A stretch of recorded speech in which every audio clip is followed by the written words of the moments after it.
Episodio 15 de Un nuevo paradigma de la realidad de Gonzalo Rodríguez Fraile, Fundación para el Desarrollo de la Conciencia. Capítulo 5. El cambio de pensamiento. Segunda parte. 5.2. La nueva comprensión. Otro aspecto que conduce a la paz es aprender a resolver los problemas correctamente en la mente. Los problemas solo se resuelven de manera adecuada si se identifican bien sus causas. La causa primaria de todo problema se encuentra en el nivel de conciencia individual o colectivo de las personas y no en las causas secundarias, que son únicamente manifestaciones de la causa primaria.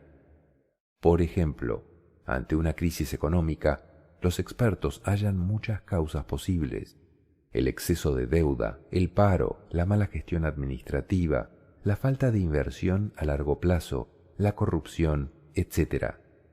Nada de eso es mentira, pero no se trata de la causa primaria. Nada de ello hubiese ocurrido si el nivel de la conciencia individual y por lo tanto social fuese más alto. Es obvio que las crisis son más frecuentes, duraderas y difíciles de solucionar en los países cuya población se encuentra en un nivel de conciencia más bajo.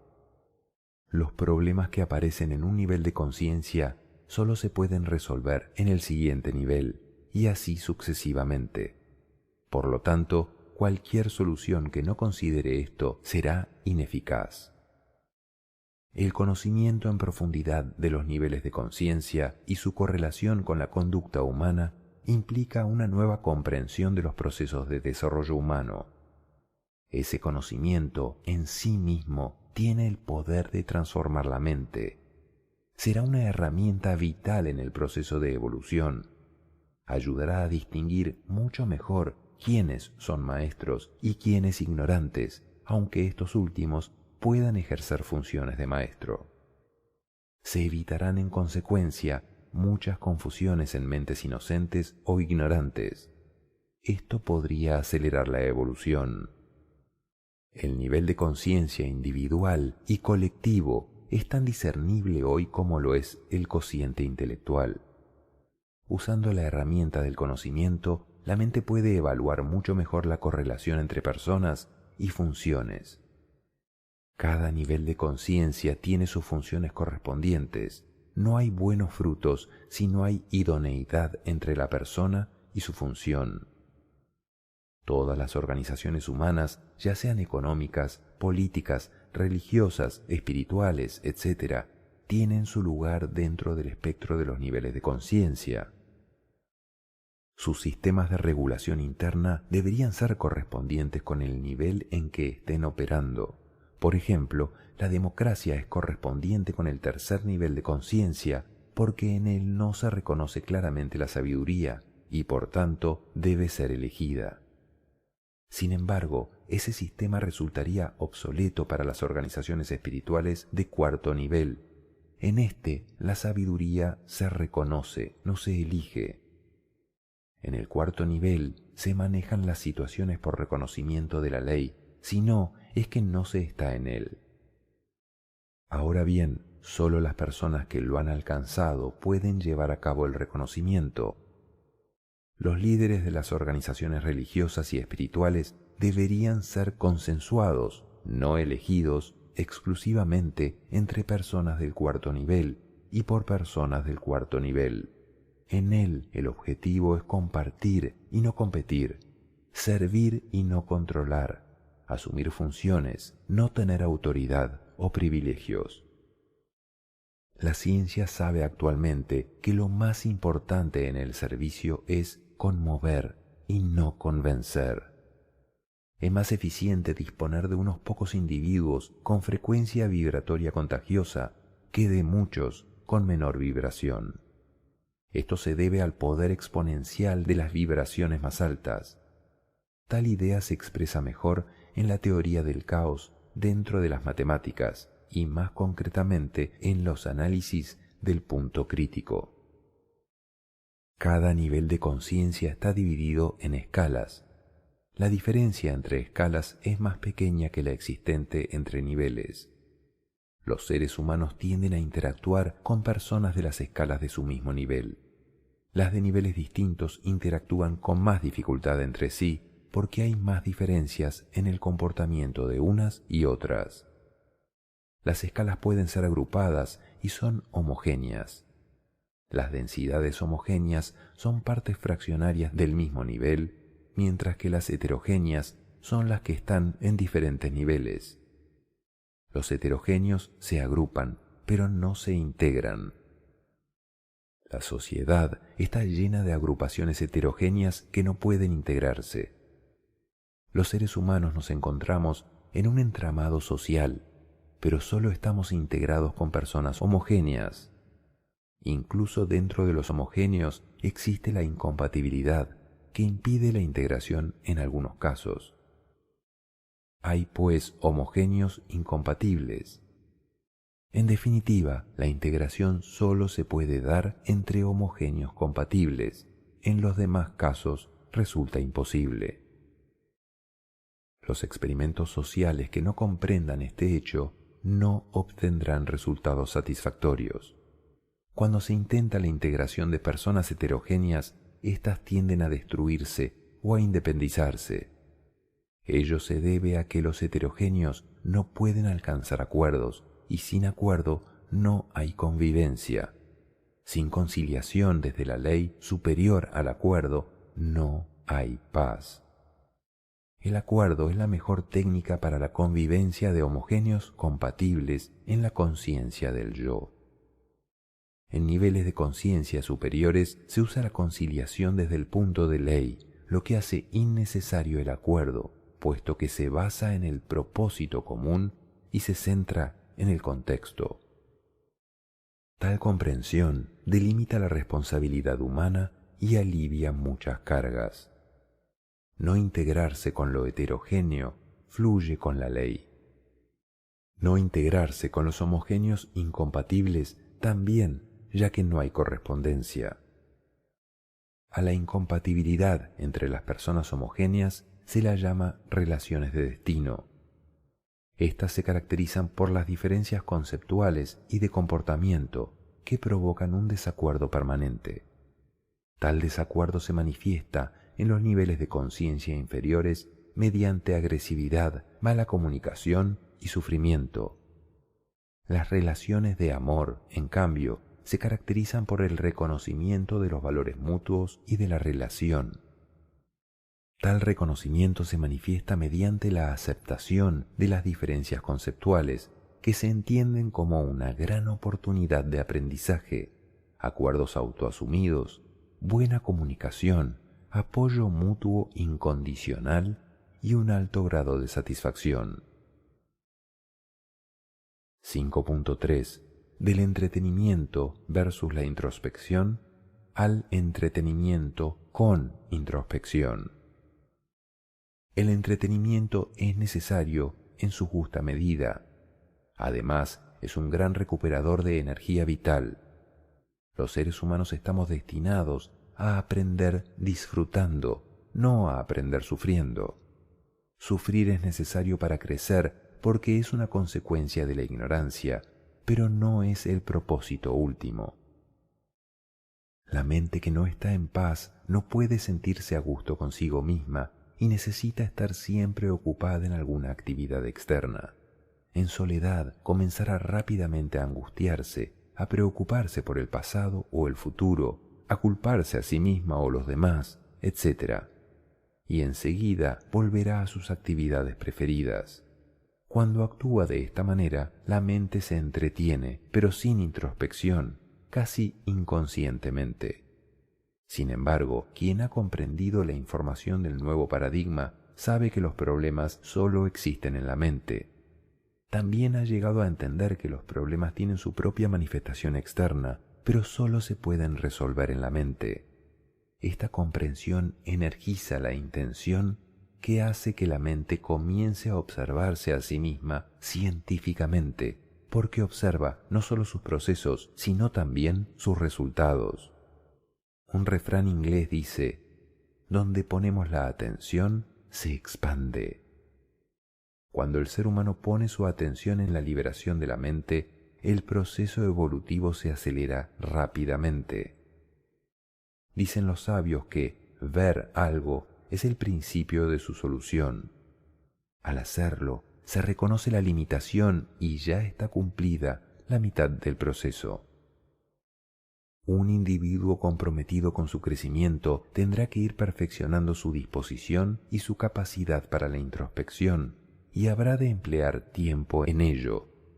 Puede pasar mucho tiempo meditando, pero si no hay introspección a la vez, las dificultades se mantendrán. Hasta que se llega a la iluminación, por definición, han de existir algunas resistencias en la mente. Es importante buscar esas resistencias y trascenderlas. No puede haber realización de unidad si quedan resistencias mentales al mundo. La aversión tiene tanto componente de deseo como la atracción. La herramienta de la introspección o autoobservación permite a la persona comenzar a tomar el timón de su vida y la hace más consciente en su interior, que es, como ya se ha dicho, el lugar en el que es posible solucionar los problemas. Se trata de intentar encontrar esa parte del ser humano que es la esencia misma del universo. Mediante la introspección se puede descubrir lo que somos y comprender lo que no somos. Ser consciente también ayuda a soltar la fuerza de algunas opiniones propias sobre las cosas, facilitando la relación con la ambigüedad. Esto sirve de gran ayuda en el camino porque la verdad contiene muchas paradojas. No soy lo que pienso ni lo que siento, porque ambos estados son variables, y tampoco soy lo que hago. Soy la esencia del ser que en este momento duerme mientras la conciencia se desarrolla. Estoy pensando y actuando desde lo que no soy, pero eso no implica que no sea lo que sí soy. Cuando comprenda y esté en paz, esa esencia se podrá expresar. Cuando alguien se habitúa a la introspección y a la contemplación, se abre un espacio en el que puede disfrutar de un entretenimiento consciente que está dentro de la ley. Es posible convertir el entretenimiento en pedagogía para fluir con el propósito universal. Vamos a jugar a aprender podría servir como lema de esta idea. A medida que se alcanza el crecimiento espiritual y se asciende por los niveles de conciencia, cada vez resulta más placentero quedarse a solas con la mente.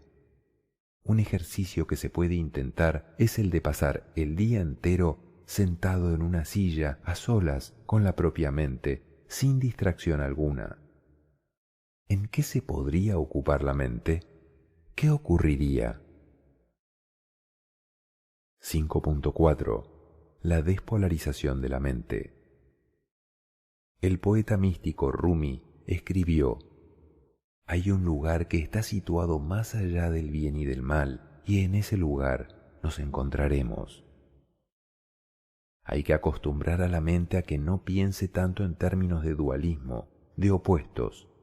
Para lograrlo, se debe usar la mente superior, porque la razón, que es la mente inferior, tiende a clasificar y además es secuencial y por lo tanto dualista. Con la mente inferior siempre se piensa en términos de luz-oscuridad, bien, mal, culpable, inocente, premio, castigo, etc. En cuanto se crea algo, la ley de polaridad crea lo opuesto en la mente. Sin embargo, el nuevo paradigma no consiste en opuestos, sino en paradojas. No es tanto y-o como y-y. Por ejemplo, Dios es impersonal o personal, o más bien, Dios es impersonal y personal, oriental y occidental, en vez de oriental versus occidental. La oscuridad es la ausencia de luz. No existe una cosa tal como la oscuridad. De la misma manera, no existe el mal como tal, sino que es la ausencia de bien. Como ya se ha dicho, resulta fundamental acostumbrar a la mente a pensar menos en términos dualistas y también a abandonar todo racionalismo cerrado y a admitir la paradoja. No hay opuestos, solo hay relaciones. Existen 3 informaciones falsas en la cultura y en la mente humana que son un gran obstáculo para alcanzar la paz interior. Se trata de las creencias en la existencia de la maldad, de la injusticia y del culpable. Tales creencias están en la mente de la mayoría de los habitantes del planeta y generan varias consecuencias. Por una parte, una lucha constante contra el mal, lucha inútil, ya que el mal no existe y, por lo tanto, nunca podrá ser derrotado. Esa lucha lleva a la persona a toda clase de desarmonías internas, porque cada vez que observa algo, una situación, un comportamiento, la violencia, que considere malo, inmediatamente se despierta en su interior una emoción y un sentimiento totalmente negativos que la conducen a formas de autodestrucción como rencor, resentimiento, deseos de venganza, odio, etc. A su vez, estos resultados se somatizan y destruyen los procesos de equilibrio interno y externo de la persona. La idea de la bondad se encuentra asociada a algo falso, el sufrimiento. Se piensa que la persona buena sufre con los problemas de los demás. Entonces, el deterioro de la energía vital es impresionante. Se trata de evitar el destino de los demás, creando interferencias o intentando crearlas. O bien se trata de huir de las experiencias porque causan sufrimiento, con lo cual se bloquea y se paraliza el proceso de desarrollo espiritual. Por otra parte, la idea de la injusticia conduce a otro proceso que se denomina tratar de hacer justicia. Tal proceso trae como resultado la guerra, la lucha de clases y, en definitiva, los grandes conflictos de la humanidad. Todos ellos se originan en la idea de la injusticia. Por último, el concepto del culpable origina el descenso de la autoestima, así como el rencor y el resentimiento. El ser humano llega a culpar incluso al absoluto, y de ello surge la incapacidad para asumir las experiencias de la vida, porque siempre hay un culpable. No soy yo quien cometió el error. ¿Dónde está el culpable para castigarlo? De ahí emana la necesidad del castigo y de la venganza. No obstante, estos elementos que forman parte de la ignorancia son necesarios en los procesos primarios del desarrollo. Permiten descubrir la existencia de la ley, del orden del universo y de los resultados insatisfactorios que se derivan de no aplicar estas leyes. Se presentarán a continuación esos mismos elementos y en el mismo orden, pero desde otra perspectiva. No hay maldad. Hay diferentes niveles de ignorancia. Se puede afirmar que existen diferentes niveles de ignorancia y confusión, no de maldad. Es algo totalmente diferente. Se trata de una situación de ignorancia, de confusión que se manifiesta de una forma sencilla. Existe el error. Si una persona cometió un error, ¿qué se puede pensar de ella? Que necesita aprender. Pero si se piensa, esta persona es mala, ¿qué se podría opinar de ella? Que merece un castigo. El proceso de relación es muy diferente dependiendo de la idea que se use. La propuesta del nuevo paradigma es comprender que no hay maldad, sino que los seres humanos cometemos errores y que los errores se cometen por 2 razones: por falta de información o por falta de entrenamiento, o bien por ambas.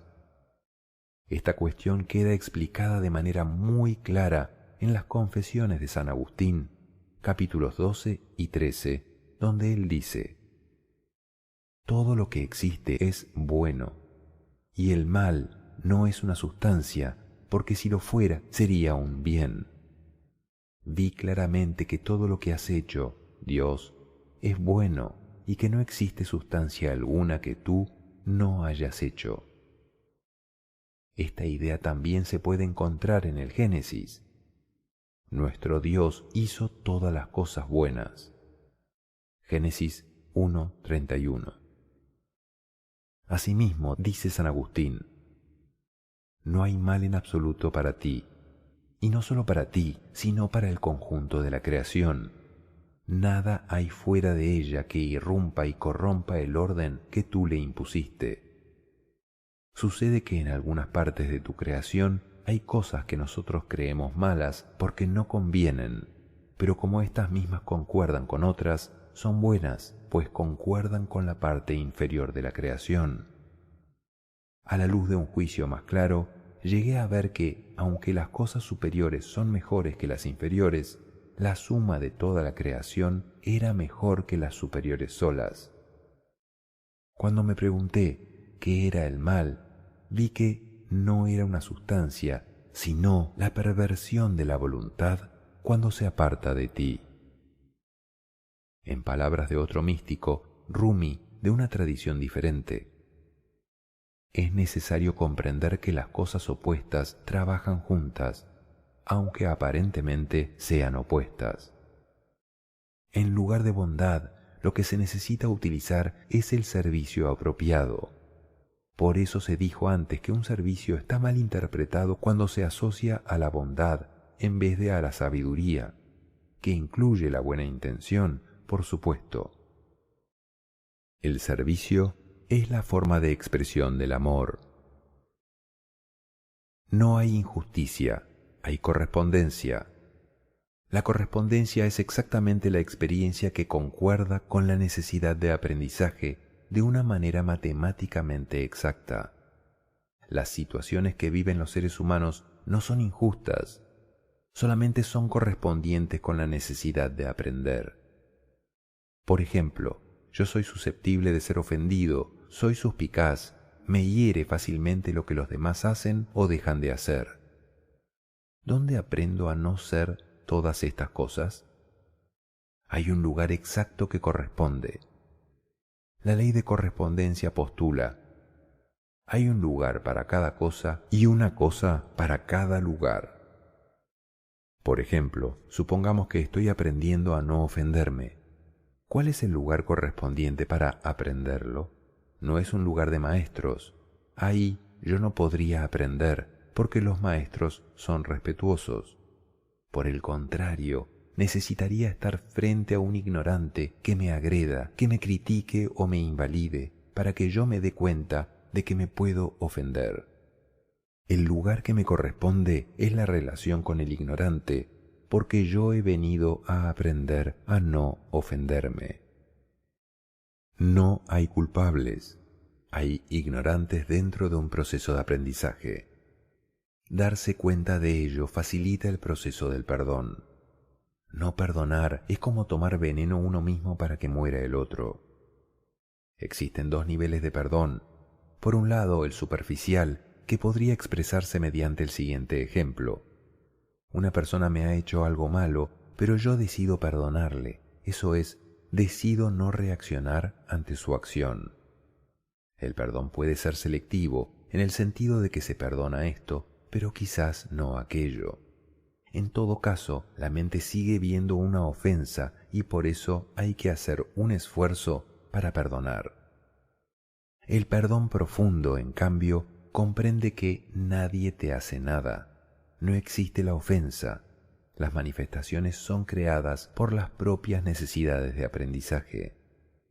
Esa persona es un instrumento del absoluto que se hace correspondiente con cometer un error para que ambos aprendamos algo. Visto así, ¿a quién culpar? Esa persona no es culpable. Enfadarse con el absoluto es absurdo. Los niños pequeños se enfadan mucho cuando son castigados por los padres, pero de mayores es posible que digan a sus padres que quizás les deberían haber castigado un poco más para haber comprendido más rápido. ¿Con quién enfadarse, pues? El perdón profundo, cuando se ven así las cosas, no es ningún esfuerzo, sino lo natural. Eso proporciona paz. 5.5. Colocarse como testigo, no como sujeto. La capacidad para ser testigo de la mente tiene que venir de otro lugar que no sea la propia mente, porque nada puede ser testigo de sí mismo. Para conseguirlo hay que retirarse un poco de ese algo. Ese otro sitio, ese testigo, es la parte más real de los seres humanos. Al colocarse como testigo, la persona puede ver rápidamente que no es el cuerpo y no es la mente, sino que es ese testigo de ambos. El campo de conciencia es como la pantalla en blanco de un televisor. El contenido lineal de la televisión es el programa que se puede ver en la pantalla. Toda experiencia simultanea el programa, percepciones, pensamientos, sentimientos, etc., y la iluminación de la pantalla, el campo no lineal de contexto. Cualquiera ha observado muchas veces cómo el cuerpo emocional puede secuestrar la mente, sobre todo cuando se opera desde la mente inferior. Esta actúa en la polaridad y tiene mucho mayor contacto energético con el cuerpo emocional que la mente superior. Cuando alguien es secuestrado por el cuerpo emocional, pierde claridad y capacidad creativa y aumenta su reactividad, lo que en ningún caso contribuye a resolver las dificultades. El problema del secuestro emocional es que convierte a la persona en sujeto de sus pensamientos o de sus emociones. Pero el ser humano posee la capacidad de verlo todo como testigo.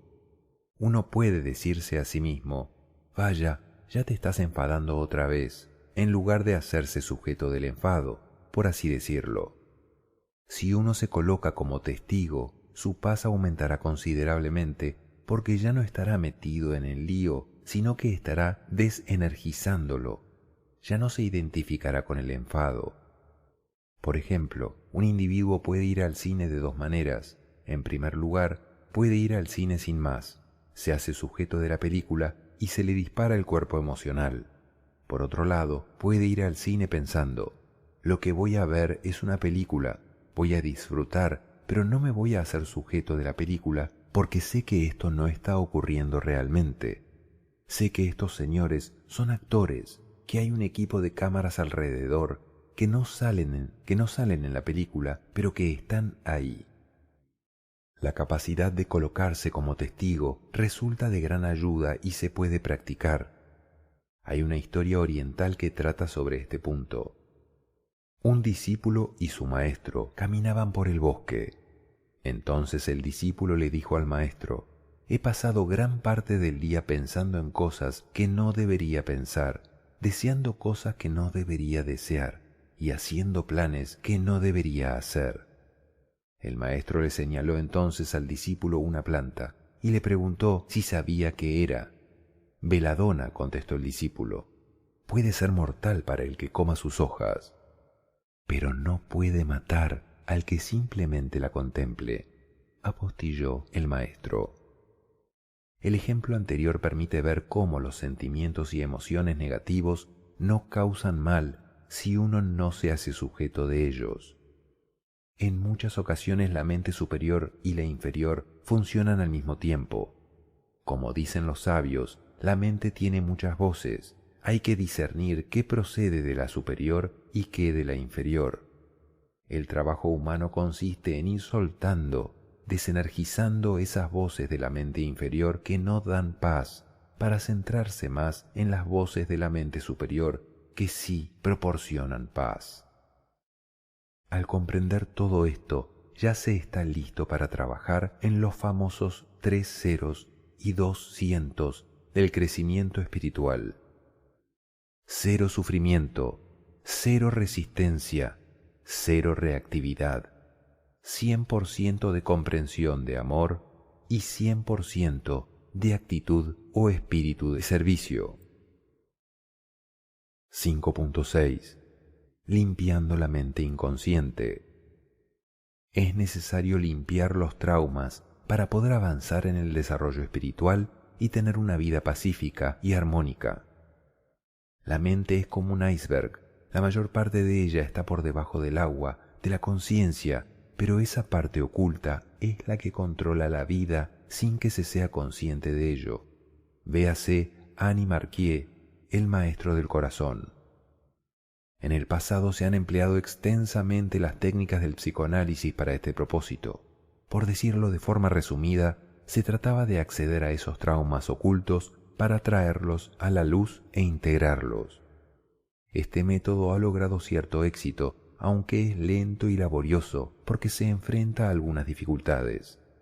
Por ejemplo, cuando se buscan traumas, de alguna forma se siguen energizando. Además, es difícil a veces encontrar todas las causas de un problema, por lo que se acaba trabajando con causas parciales. Dado que los traumas y los mecanismos de defensa adquieren infinidad de formas y reacciones, lleva demasiado tiempo dedicarse a ellos uno por uno. Es mejor utilizar un procedimiento abreviado. Esto es similar a lo que sucede con el ajedrez, donde con solo darle jaque mate pastor al rey, el juego queda automáticamente concluido. Resulta más fácil comprender que el verdadero origen de las dificultades de la persona se encuentra en su destino personal, sus limitaciones conceptuales y sus traumas inconscientes. Ya se ha hablado en profundidad de los dos primeros aspectos, por lo que nos centraremos a continuación en la limpieza del inconsciente. La persona que ha trabajado sobre sí misma puede reconocer que todavía se generan en su interior reacciones automáticas que son difíciles de controlar, a pesar de haber alcanzado una cierta comprensión. Se trata de programas primitivos de defensa instalados en la mente inconsciente, de los que hay que liberarse para alcanzar la total paz interior. Es el último reducto de la ignorancia inconsciente donde se esconde el miedo. No ha de verse el trauma como un problema insalvable, sino como un proceso temporal de defensa que tenía su utilidad para el mantenimiento de la vida en los estados primarios de evolución. La mejor manera de liberarse de esos programas es comprender por qué ya no es necesario defenderse para sobrevivir, sino respetar, soltar y servir para ser feliz. Llegar a ese punto permite desmontar el sistema traumático en general, sin tener que buscar los traumas uno por uno. Es como si al conectar con la mente superior, con los pensamientos de alta vibración, ésta actuase como una aspiradora que permite succionar todos los traumas de golpe, acelerando así el proceso. Es como si se cae una bolsa de confeti al suelo y se recoge uno por uno en vez de aspirarlos todos con una aspiradora. Con el fin de lograr la liberación de todos los traumas o mecanismos de defensa, es imprescindible renunciar a toda agresión física, verbal o mental. Para poder hacer esto, resulta necesario comprender que solo puede ser atacado quien es un agresor potencial. Esto es así porque todo programa de defensa hace reaccionar a la agresión potencial de los demás, y los propios programas de defensa son correspondientes energéticamente con las agresiones de quienes no son capaces de respetar. Quien no es capaz de respetar es automáticamente un agresor potencial que se hace correspondiente con los sistemas de defensa de los demás. De esto se puede deducir que existe una correspondencia directa entre la agresión y la defensa y viceversa. Es decir, cualquier sistema de defensa es correspondiente con ser atacado y cualquier forma de agresión es directamente proporcional a los sistemas de defensa-agresión que la persona encuentra constantemente a su paso. Cuando alguien renuncia a la agresión y a la defensa y se alinea con el orden universal, se convierte en un ser de paz y no volverá a encontrarse con agresiones de ninguna naturaleza. El universo muestra la ley. Esta comprensión, por tanto, permitirá a la persona liberarse de los traumas inconscientes, porque comprenderá que ya no son necesarios y también que son absolutamente limitantes respecto a la paz, las relaciones, la salud, el crecimiento espiritual y el éxito en la vida en general. La región frontal del telencéfalo, donde se desarrolla la mente racional, analítica, comprensiva, puede inhibir y desconectar los sistemas de defensa originados en el paleoencéfalo, el cerebro reptil, donde residen los mecanismos de huida o defensa, que los seres humanos compartimos con todas las especies animales. Pero para que la mente racional pueda hacer esto, es necesario reprogramarla con información comprendida y verificada sobre el amor universal. Este ejercicio consiste en visualizar y pensar en principios de amor y comprensión del perfecto orden de funcionamiento del universo y repetirlo frecuentemente hasta que la mente lo acepte y lo instale. Así se logra la desconexión de los mecanismos reptilianos. Reprogramar la mente es la única manera de desconectar el miedo, porque la mente no instala información que no parezca lógica. El antiguo paradigma no veía lógico ofrecer la otra mejilla porque desconocía el orden del universo, las leyes que lo rigen y la causalidad descendente. Los seres humanos tenemos 4 miedos básicos: el miedo a perder, el miedo a enfrentarse, el miedo a ser abandonado y el miedo a morir. Es necesario reprogramar la mente con la comprensión lógica de la realidad y el orden universal para trascender esos miedos. El miedo a perder se conecta con la ira, el miedo a enfrentarse se conecta con la timidez, el miedo a ser abandonado con los celos y el miedo a morir se conecta con la incertidumbre, porque la persona supone que hay elementos peligrosos para la integridad física. Es la expresión constante del amor la que termina por crear el hábito de amar y ser feliz, y es la que terminará con todo tipo de miedos que son lo contrario al amor. Para ello se han de dar 2 pasos fundamentales: uno hacia adentro, aprender a ser feliz con independencia de lo exterior, y después, y no antes, otro hacia afuera, amar al prójimo como a uno mismo, porque desde el punto de vista del alma y de la divinidad, todos somos uno. La capacidad de no reaccionar, sino solamente actuar frente a las circunstancias, no nace con la persona, sino que se cultiva mediante reprogramación mental constante. Una pequeña fórmula que da muy buenos resultados es la siguiente: toda persona hace siempre lo mejor que sabe, aunque sea ignorante, y hace lo mejor que puede.